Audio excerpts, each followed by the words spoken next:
ये ना चाहते हुए भी जबरदस्ती जैसे कोई कर्म हमसे पाप कर्म करा ले, कौन कराता है? हम तो नहीं चाहते पर कराता कौन है? तो बोले विचार नहीं कर पाए इसलिए ऐसा प्रश्न होता है। बिना चाहत के कोई पाप करा ले ऐसा सृष्टि में कोई विधान ही नहीं है। हम पाप तो नहीं करना चाहते पर जिससे पाप होता है वो चाहते हैं। क्या? सुख भोग। कहां से? पर स्त्री, पर धन, नाना प्रकार के आचरण जो पाप आचरण हैं उनसे सुख चाहते, पाप नहीं करना चाहते पर हम सुख भोगना चाहते हैं, सुख संग्रह करना चाहते हैं, इसी से पाप होते हैं। श्री भगवान से कह रहे केन प्रयुक्तोयम पापम चरति, किससे प्रेरित होकर पाप करता है? तो बोले संसार में सुख भोगने की चाहत ही पाप कराती है। देख लो इसको, जितनी भी जेल भरी है सुख भोगने की चाहत से, जितने भी नरकगामी होते सुख भोगने की चाहत से। ये सुख भोगने की चाहत, इस शरीर से सुख भोगा मिला तो है नहीं क्योंकि है नहीं वहां। इस शरीर को भोग लें, इस शरीर को, इस शरीर, इस वस्तु को, इस व्यक्ति को, इस स्थान को भटकता पूरा जीवन पापाचरण करते। मैं नहीं चाहता पाप करना, मानते हैं, लेकिन पाप का मूल जो संसार से सुख भोगने की लालसा, उसी से पाप होता है। भगवान उत्तर दे रहे कामेश क्रोधेश रजो गुण समुद्भवः, ये महासनो महापापमा विद्धेन मिहि वैरिणम। ये बड़ा भारी दुश्मन है, इसको कोई जल्दी परास्त नहीं कर पाता। ब्रह्मचर्य, गृहस्थ, वानप्रस्थ, सन्यास तभी सार्थक है जब इस दुश्मन को हरा दे, नहीं तो सब मिटिया मेट कर देता है। चाहे वैष्णव हो, चाहे ब्रह्मचारी हो, चाहे गृहस्थ हो, चाहे वानप्रस्थ हो, चाहे सन्यासी हो, एक ताल में सबको ठोक कर परास्त करने की ताकत रखने वाला ये विद्धेन मिहि वैरिणम, ये सबसे बड़ा दुश्मन है। क्या? बोले काम एष क्रोध एष रजो गुण समुद्भवः, ये रजोगुण से उद्भवः प्रकट होता है। क्या? बोले काम, और काम से प्रकट होता है क्रोध, और इन्हीं से सारे पाप होते हैं। रजोगुण कहते हैं राग को, राग ही काम का रूप धारण करता है और द्वेष ही क्रोध का रूप धारण करता है।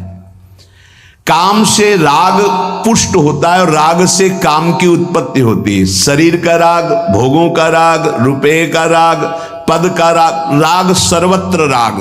राग से ही काम और काम से ही क्रोध, और काम और क्रोध ये दोनों महापाप कराने वाले हैं। और महासनो महापापमा, ये कभी तृप्त नहीं हो सकते। महासनो, चाहे जितना भोग लो आप, भगवान कह रहे हैं चाहे जितना भोग लो, ये कभी तृप्त होने वाले नहीं हैं। चाहे जितना पदार्थों का संग्रह कर लो, चाहे जितना सुख की सामग्री, वैभव, शरीर सब भोग लो, परिणाम में तुम्हारा हृदय जलेगा, घोर पाप बन जाएंगे, सुख का किनका भी नहीं मिलेगा। नहीं, इतना जीवन हो गया, देखो वैसे ही अतृप्ति, वैसे ही अशांति, वैसे ही भोग वासना। कामेश क्रोधेश, उत्पत्ति विनाशशील जड़ पदार्थों के संग्रह की इच्छा और प्रकृति रचित शरीरों के भोगने में सुख की इच्छा, यही काम है, यही काम। ये पाप कर्म का मूल है। महापाप माय, महान पापी, महान पाप कराने वाला, महाशनो, कभी तृप्त ना होने वाला, काम के वशीभूत होकर के जब उसमें बाधा पड़ती तो क्रोध के वशीभूत होकर के ये महान पाप बनते हैं। कभी दोनों से अलग अलग, कभी दोनों साथ मिलकर जीव को नष्ट किए हुए हैं पाप कर्म कराने में। 100-200 रुपया के लेन देन में झगड़ा हो गया, मार डाला। थोड़ी इंच 2 इंच जमीन के बंटवारे में मार डाला। क्रोध, कामना, वासना, उत्पत्ति विनाशील पदार्थों के भोगने से कभी तृप्ति नहीं हो सकती। इसमें बहुत सुंदर वर्णन किया कि आप नाचेन्द्रियाणाम भोगाभ्यासेन वै तृष्णम कर्तुम शक्यम कस्मात् यतो भोगाभ्यासान मनु विवर्धन्ते रागाः कौशलम चेन्द्रियाणाम तस्मादनुपायः सुखस्य भोगाभ्यासा सा खलवयम वृश्चिक विषभीत इवासी विषेण दष्टो यह सुखार्थी विषयानुवासितो महति दुख पंके निमग्नो इति। जब मनुष्य के हृदय में भोग वासना जागृत होती है तो वो प्रथम नहीं होती, बहुत जन्मों की वो है, अभ्यास उसका है। भोगाभ्यास के स्कूल कहीं नहीं है, शिक्षण प्रशिक्षण इसका नहीं होता। भोगाभ्यास पूर्व से, जैसे रसेंद्री का भोग, तो बच्चा पैदा हुआ, किसी ने शिक्षा नहीं दी, मां का वक्षा स्थल स्तन लगाया गया, पीना शुरू कर दिया, दूध की बोतल लगाई गई, किसने सिखाया है? भोगाभ्यास उसका पूर्व से दृढ़ है, वो शरीर नया पाया है लेकिन पुराना है, वो पुरातन है, वो जीव भगवान का अंश सनातन। अब जैसे जैसे यौवन अवस्था का उन्मेष होता है, सब भोग भोगने की प्रबल कामना जागृत होती है। अगर उपासक ये बात समझ ले, बहुत जल्दी विश्राम मिल जाए, जो यहां समझाना चाहते। कह रहे हैं कि नाचेन्द्रियाणाम भोगाभ्यासेन वै तृष्णम कर्तुम शक्यम। हमारे अंदर जो एक इच्छा जागृत होती है कि मैं भोग लूं तो शांति मिल जाएगी, सबके अंदर है। जिस जिस भोग को मन सामने रखता है, लगता है पैसा देके जबरदस्ती कुछ भी हो, इसको मैं भोग लूं तो मैं सुखी हो जाऊंगा, शांत हो जाऊंगा, तृप्त हो जाऊंगा। या कह रहे गलत सलाह दे रही, बुद्धि भ्रष्ट है इसलिए गलत सलाह दे रही। नाचेन्द्रियाणाम भोगाभ्यासेन वै तृष्णम कर्तुम शक्यम। ये इंद्रियों का भोग कभी तुम्हारी तृष्णा को शांति प्रदान कर ही नहीं सकता। अगर धर्म पूर्वक काम का भोग किया जाए तो वैराग्य दृढ़ हो जाएगा। इसीलिए धर्म की मर्यादा के अंतर्गत भोग को, काम को भगवान ने अपना स्वरूप कहा है विभूतियों में। धर्म पूर्वक काम का सेवन सृष्टि संचालन के लिए धर्म पूर्वक शास्त्र मर्यादा के अनुसार, ये जो आज चल रहा है ना, ये पहले कभी नहीं था। बड़ी मर्यादाएं, जिसका उपहास किया जाता है ना मर्यादाओं का, उन्हीं मर्यादाओं में सुरक्षित थे। पूर्व की मर्यादाओं को, धर्म मर्यादाओं को, शास्त्र मर्यादाओं को आज के बच्चे उपहास करते हैं। ए पुराने जमाने के, ऐसे कह के, ए पुरानी बातों को रखने वाले। नहीं नहीं, आपका जीवन बड़ा नवीन, उत्तम और स्मृतिवान, राष्ट्र सेवक, भगवत भक्त और महान उन्नति के लायक आप हो जाएंगे यदि आप पुरानी बात को समझेंगे। पुरानी माने पुरातन, पुरातन माने सनातन, सनातन माने समस्त शास्त्र सम्मत बात। नवीन नवीन बच्चे नवीन नवीन अवस्था में जब ये अभ्यास, पूर्वाभ्यास भोगों का जागृत होता है तो ये हमको शिक्षा देता है अंदर से, गलत। अगर भोग लूं तो शांति मिल जाएगी, भोग लूं तो प्रसन्नता मिल जाएगी, सुख मिल जाएगा। शास्त्र कहता है नाचेन्द्रियाणाम भोगाभ्यासेन वै तृष्णम कर्तुम शक्यम। आज आदर्श शास्त्र नहीं रखे जा रहे, आदर्श ब्रह्म ऋषि नहीं है, आज आदर्श विदेशी सिद्धांत है। भोगाभ्यास, विलासिता, मनमानी आचरण। नहीं नहीं भाई, ये गंगा यमुना का परम पावन, भगवद अवतारों से परम पवित्र भारत देश है। यहां धर्म प्रधान और मोक्ष पदवी प्राप्त करना केवल इसी क्षेत्र में है और नहीं है, ध्यान रखना। ये भारत भूमि का विधान केवल है, अन्यत्र तो भोगाभ्यास है, यहां योगाभ्यास है। अंदर अपनी इंद्रियों का दमन करके, मन का दमन करके परमात्मा आनंद में मगन होने वाला, ये भूमि यहां की शिक्षा देती है। यहां के ब्रह्म ऋषियों की ये शिक्षा है। ये भ्रम हटा दीजिए। ये महाबैरी महापापी कभी ना घाने वाला काम हमारी बुद्धि को भ्रष्ट करके प्रेरणा देता है। इसे भोग लूं, ये सुंदर है, इसे भोग लूं, ये वस्तु भोग लूं, ये व्यक्ति भोग लूं। भोग लो। कितनी बार मर चुके हो भोग भोग के, इस बार भी मर जाओगे, कुछ हाथ नहीं लगने वाला। देख लो, अनंत बार भोग चुके, अनंत बार।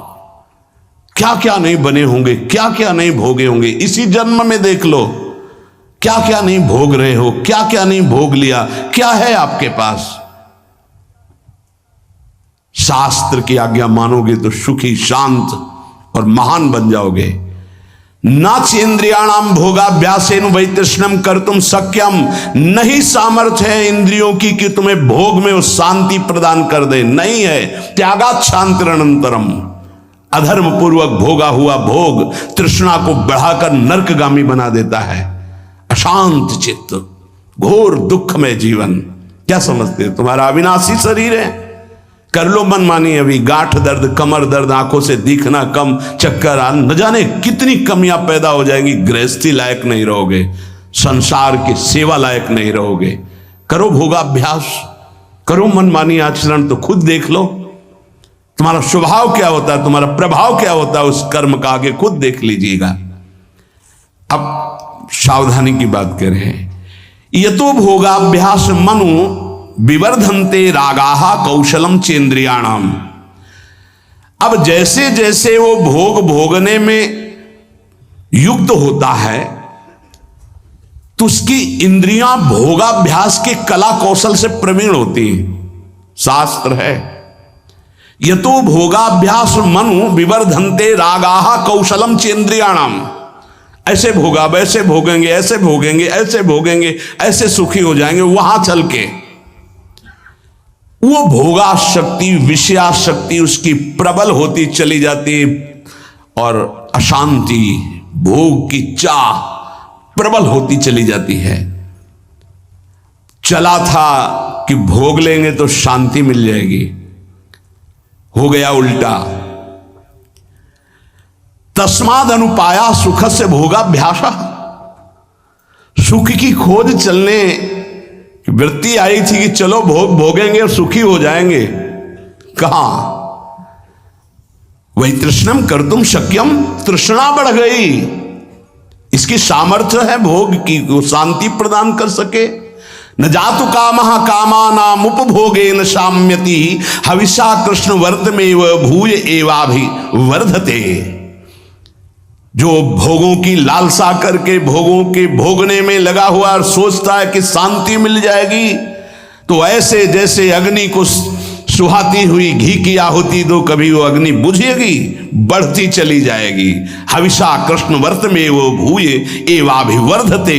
वो कामाग्नि प्रचंड ज्वाला रूप रख लेगी और भयंकर पाप कराएगी जो तुम सोच भी नहीं सकते। वो तुमसे सोचवाएगी और वो करवाएगी। ये पाप प्रवृत्ति काम के द्वारा। हुआ क्या? बोले सा खलवयम वृश्चिक विष भीतम इवासी विषेण दष्टो यह सुखार्थी विषयानुवासितो महत दुख पंके निमग्न थी। बीछी के डंक के जहर से बचने के लिए विषधर कोबरा के मुख में हाथ डाल दिया। उल्टा हो गया। क्या? हृदय में पहले जलन हुई थी भोग वासना की, तो उसको तो सह नहीं पाया। ये था बीछी के डंक का जहर। और भोग भोगने में उतर गया तो बोले कोबरा के मुख में हाथ डाल दिया, भारी विष धर के। आप तो जहर चढ़ गया। पता नहीं कितने जन्मों में उतरेगा जहर ये भोग वासना का। इसलिए महती दुख पंके निमग्ने विषयानुवासितो महति दुख पंके। महत दुख में फंस गया। पंक माने कीचड़। महत दुख में फंस गया, वो निकलना बड़ा कठिन। ये दलदल है भोग वासना का, इससे निकलना बड़ा कठिन है। गुरु कृपा से निकल चुके हो तो पीछे कदम मत बढ़ाना।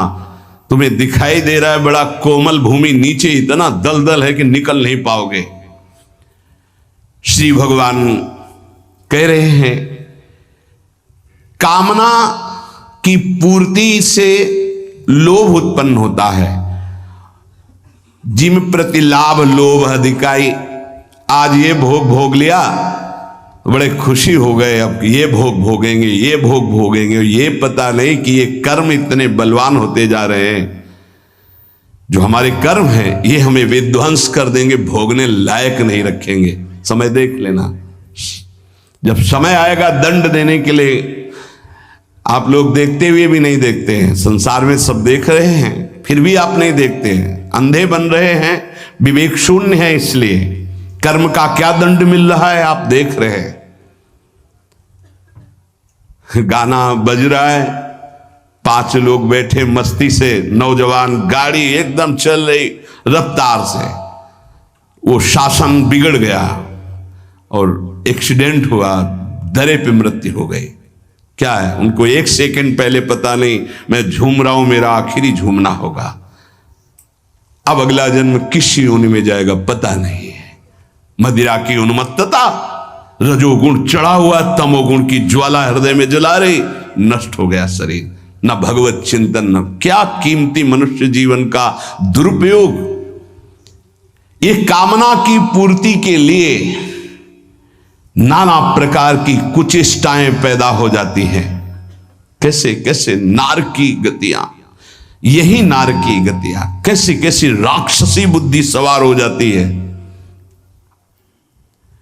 एक नादान बच्चा है जिसको अपने हित हित का पता नहीं है, ऐसी ऐसी चेष्टाएं मार के फेंक दिए। ये राक्षस, तेरे शरीर में एक सुई चुभे तो तुझे इतना कष्ट महसूस होगा, और उसके शरीर को जला दिया, नष्ट कर दिया, काट के फेंक दिया। क्या हुआ, ये महान पाप कराने वाला राक्षस काम उसकी बुद्धि पे सवार है। कामेश क्रोधेश रजोगुण समुद्भव महासनो महापापमा विध्येनमि वैरिणम। ये दुश्मन, अंदर से इस दुश्मन को देखो। ये कामना संपूर्ण पापों, संतापों, दुखों और जन्म मरण की जड़ है। ये काम, ये कामना। कामना वाले व्यक्ति को जागृत में सुख मिलना तो दूर रहा, स्वप्न में भी कभी सुख नहीं मिल सकता। काम अछत सुख सपने हो नहीं। जो चाहते हैं कि हमें कभी दुख ना मिले, कभी चिंता, कभी शोक, कभी भय ना मिले, तो एक काम से बचो। पाप कराने की मूल जड़ काम है, और पाप से ही दुख, चिंता, भय, शोक, नाना प्रकार की नारकी गतियां मिलती हैं। नाशवान पदार्थों के भोगों की ये कामना तुम्हारी बढ़ती चली जाएगी, कभी तृप्त नहीं होगी। अविनाशी परमात्मा की प्राप्ति के लिए तुम्हें मानव देह मिला था। यहां उदाहरण विदेश से नहीं दिया जाएगा कि वो बड़े सुखी हैं। तुम्हारी बुद्धि सुख को जानती है क्या? जब हमारे देश की भक्ति और ज्ञान का जरा सा किनका मिला तो वेश बदल लिया, देश बदल लिया, और हमारे भारतीय संतों के सामने घुटने टेक करके, याचना करके ज्ञान और भक्ति की भिक्षा मांगते नजर आए, जिनको तुम सुखी कह रहे हो। प्रमाद में सुखी होना और ज्ञान में सुखी होना, भक्ति में सुखी होना, यह अंतर है। लौकिक उन्नति कोई उन्नति नहीं है। आध्यात्मिक उन्नति के साथ लौकिक उन्नति का महत्व है। यदि आध्यात्मिक उन्नति नहीं है, लौकिक उन्नति है, तो पशुता और राक्षसी बुद्धि बढ़ती चली जाएगी। देख लेना, वही हो रहा है। अध्यात्म को, शास्त्र को, ब्रह्म ऋषियों के वचनों को अगर प्रमाण माना जाएगा तो हम भारतीयों का जीवन उन्नतिशील, परम पवित्र, धैर्यवान होगा। हमारा देश धर्मयुक्त रहा है, धर्मयुक्त है, और आगे भी धर्मयुक्त रहेगा, क्योंकि कभी धर्म का नाश नहीं हो सकता। धर्म सनातन है। हां, कम हो सकता है, धर्म को धारण करने वाले कम हो सकते हैं, लेकिन ऐसा नहीं हो सकता अभी। हां, आगे चलकर 4,32,000 है, जब आखिरी में आएगा तो भ्रष्टाचारा सब संसारा, धर्म सुने नहीं काना, उस समय भले हो, अभी तो ऐसा नहीं। एक से एक महान धर्मात्मा, महात्मा पुरुष हैं। ये उत्पत्ति विनाशशील पदार्थों में सुख की भावना से सब संसार विचरण करता है। देख लो, उत्पत्ति विनाशशील पदार्थों के भोगने से ही सुख मिलेगा। ये उत्पत्ति विनाशशील पदार्थ कर्म के अधीन हैं। ये काम से प्राप्त नहीं होते हैं, उत्तम कर्मों का अनुष्ठान करने से प्राप्त होते हैं। अगर केवल कामना करने से प्राप्त होते तो सब कामना कर रहे हैं और किसी की आज तक कामना पूर्ति नहीं हुई। 100 रुपए की कामना पूर्ति हुई तो 1000 रुपए की जागृत हुई, 1000 की पूर्ति हुई तो लाख की तत्काल जागृत हो गई, लाख की पूर्ति हुई तो करोड़, करोड़ों की बढ़ता चला जा रहा है। भारत में सबसे धनी तो विश्व का सबसे बड़ा धनी बन जाऊं, ये भोगा वो भोग लूंगा, ये देखा वो देख लूं, कामनाओं की बाढ़।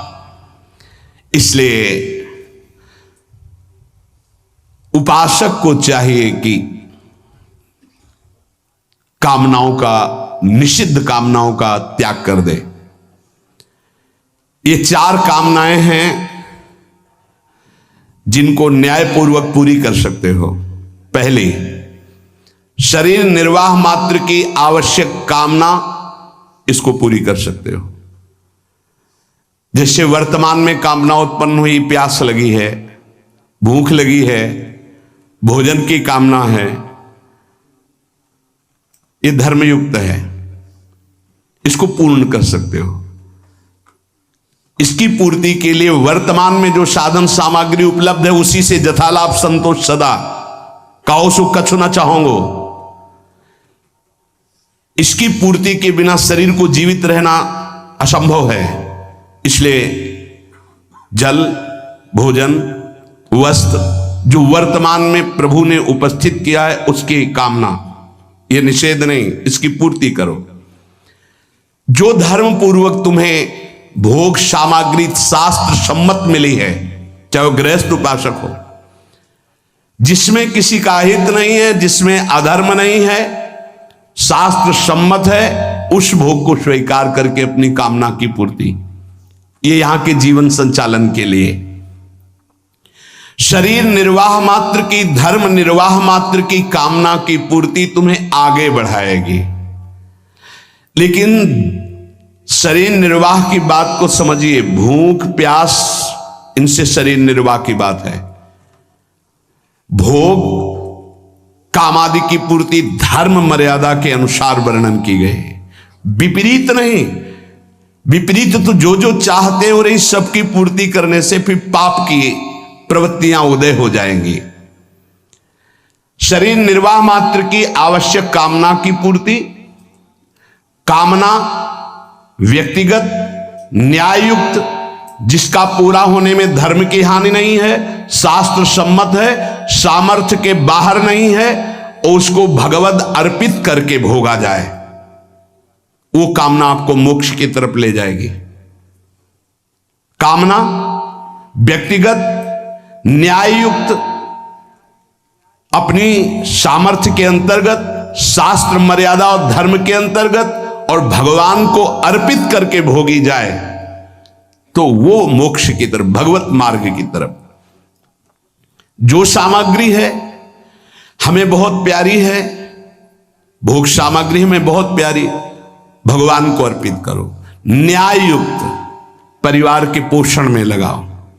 अगर आवश्यकता किसी ऐसे को है, बहुत भूखा, बहुत सर्दी में कपड़े की आवश्यकता, बीमार है, औषधि की आवश्यकता, उसकी सेवा में ला, तुम्हारी कामनाएं शांत हो जाएंगी, कामना त्याग की सामर्थ्य तुम्हारे अंदर आ जाएगी। जो अपनी सामग्री को भगवान ने आपको जो दी, दूसरों को अत्यंत आवश्यक होने पर उसकी सेवा में लगा दे, तो उसके अंदर भागवतिक सामर्थ्य जागृत होती है। काम से बड़ा कोई दुश्मन नहीं है, ये सबका दुश्मन है। ये किसी भेंट पूजा से, अनुनय विनय से कभी शांत नहीं होता है। इसकी भेंट पूजा यही कि ये भोग दे दो, ये क्रिया करवा दो, ये ऐसा मैं तुम्हें शांति प्रदान करूंगा, सुख प्रदान करूं, ये छलिया, इसकी बात में मत आना। ये कभी शांत नहीं होगा। बुझे न काम अग्नि तुलसी को, विषय भोग बहु घीते, मन पचितई है अवसर बीते। कामना संपूर्ण लोकों को जला रही है, सब जल रहे हैं, सबके हृदय जिनकी कामना से है। बड़ा विचित्र है, हम जिसे देख रहे हैं वो किसी और को देख रहा है, वो किसी और को देख रहा है, वो किसी और को देख रहा है। हम समझ रहे हैं वो सुखी, वो समझ रहे हैं वो सुखी, वो समझ रहे हैं वो सुखी है। संयोग्य जन इंद्रियों के सुख की जब तक कामना रहेगी तो संसार तुम्हें सत्य प्रतीत होगा। अज्ञान, अविद्या, पाप ये आपको ग्रसित किए रहेंगे। जो प्रतिक्षण नाशवान है वो सुख कैसे प्रदान कर सकता है? ऐ परमात्मा के अंश, तू कभी प्रकृति से सुखी हो ही नहीं सकता। बैठा लो ये दिमाग में बात। दुखालयम शाश्वतम दुख यो नया। ऐ परमात्मा के अंश, तू कभी प्रकृति से सुखी नहीं हो सकता। जैसे चलचित्र सिनेमा में पके हुए अंगूर दिखाई देते हैं तो क्या तुम्हें खाने को मिल जाएंगे? तो बोले वो तो मिलेंगे नहीं, चित्र के है। ऐसे इस चित्र के भोगने से तेरे को कभी शांति मिल सकती? भोग के साफ संसार देख रहा है, क्या शांति मिली? और तृष्णा और भोगने की इच्छा। वस्तु, व्यक्ति, क्रिया, इससे तो सुखी होने वाला नहीं है, तू अविनाशी है, पक्की बात। लौटो अपने स्वरूप की तरफ लौटो, नहीं पापाचरण हो गए तो मनुष्य जीवन का लाभ नहीं मिल पाएगा। जो वस्तु से, व्यक्ति के शरीर से और क्रियाओं से सुख चाहता है वो कामी है। और कामी पुरुष में अनंत दोष, अनंत विकार, अनंत पाप उससे होते ही रहते हैं। जब तक मनुष्य के अंदर काम है, वो कामी है, तब तक निर्दोष, निर्विकार, निष्पाप अपने स्वरूप को झांक भी नहीं सकता है। अपने स्वरूप को वो इस शरीर को भोगने की, शरीर सुख सामग्री की, बस इसी की चिंता में पूरा जीवन निकाल देगी। इतने रुपए प्रॉफिट होने लगी रोज, अब इतने होगी, इससे ये खरीदूंगा, इससे ये भोगूंगा, ये इसके लिए जमा करूंगा, वो उसके लिए जमा करूंगा। सोचते सोचते मर जाता है और जिस लिए आया था वो कार्य पूरा नहीं कर पाता। निरंतर भगवदाकार मंत्राकार वृत्ति। कर्म तीन प्रकार के होते हैं, इष्ट, अनिष्ट और मिश्र।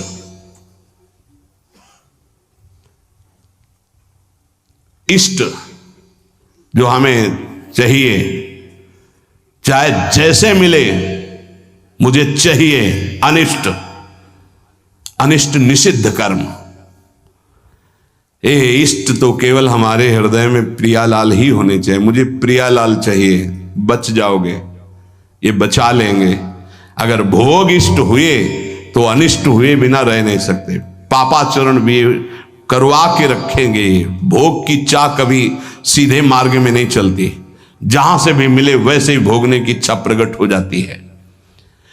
शास्त्र निषिद्ध कर्म, ये मूर्खतावश कहते हैं कि हमारे प्रारब्ध में लिखा था इसलिए हमारा। प्रारब्ध से शास्त्र निषिद्ध कर्म नहीं होते, ये कामना से होते हैं, काम से, अविद्या से, अज्ञान से होते हैं। प्रारब्ध कर्म केवल फल भोग उपस्थित करके निवृत्त हो जाता है, पाप कर्म नहीं कराता। पाप का फल आएगा दुख, पुण्य का फल आएगा सुख सामग्री। वो तुमसे पाप कर्म नहीं कराएगा। प्रारब्ध में इतनी ताकत नहीं कि तुमसे पाप कर्म कराए, वो तुम्हारी मूर्खता है, तुम्हारी कामना है। निषिद्ध कर्म प्रारब्ध नहीं करा सकता, वासना कराती है। प्रारब्ध का फल भोग पीछे जो निषिद्ध हुआ है उसका दुख आएगा, जो पुण्य हुआ है उसका सुख आएगा, लौकिक सामग्री, लौकिक उन्नति। पाप कर्म प्रारब्ध नहीं कराता। ये जो लोग कहते हैं ना कि ऐसा हमारे भाग्य में लिखा था, तो काल ही कर्म ईश्वर मिथ्या दोष लगाए। रजोगुण से एक राग काम पैदा होता है और पापों का खेल शुरू हो जाता है। अब ये हृदय को बहुत बुरी तरह जकड़ लिए है काम ने, बहुत बुरी तरह। देख लो सब ऐसे जैसे किसी ने खूंटे में बांध दिया हो कस के। अब निकलना मुश्किल है, बार बार निकलने की कोशिश करता है, फिर उसी में धंस जाता है काम। इसीलिए बलिहारी गुरुदेव भगवान की, जिनकी वचन मात्र से इस भारी माया प्रपंच से जीव निकल जाता है। पकड़ लो वचन पर निकल गए, तुम्हें कोई रोक नहीं सकता, क्योंकि जिनकी रचना है वही तुम्हें निकालने के लिए आए हैं। ये पाप है, ऐसी जानकारी भी है, कामना भी प्रवृत्त हो गई है। नहीं करना चाहिए ये भी चाहते, फिर भी हो रहा है। तो ये जो जानकारी है इसका हम प्रयोग क्यों नहीं कर पा रहे? जो हमें जानकारी है, जैसे आज जानकारी हुई, सुना आपने कि कभी भोगने से तृप्ति नहीं होगी तो मुझे रुक जाना चाहिए, पर जानकारी भी और जान भी रहा हूं कि पाप है, फिर भी क्यों नहीं रुक पा रहा हूं? तो भगवान आगे वर्णन करते हैं, जैसे धुएं से अग्नि ढक जाती है, मैल से दर्पण ढक जाता है, और जैसे झिल्ली से गर्भ ढका रहता है, ऐसे ही काम ज्ञान को ढके हुए है। तीन बातें कही, धुएं से अग्नि, मैल से दर्पण और जेल से गर्भ जैसे ढका रहता है, ऐसे ये ज्ञान जो आपको प्राप्त हुआ, काम उसको ढक देता है। अगर वो हट जाए तो ज्ञान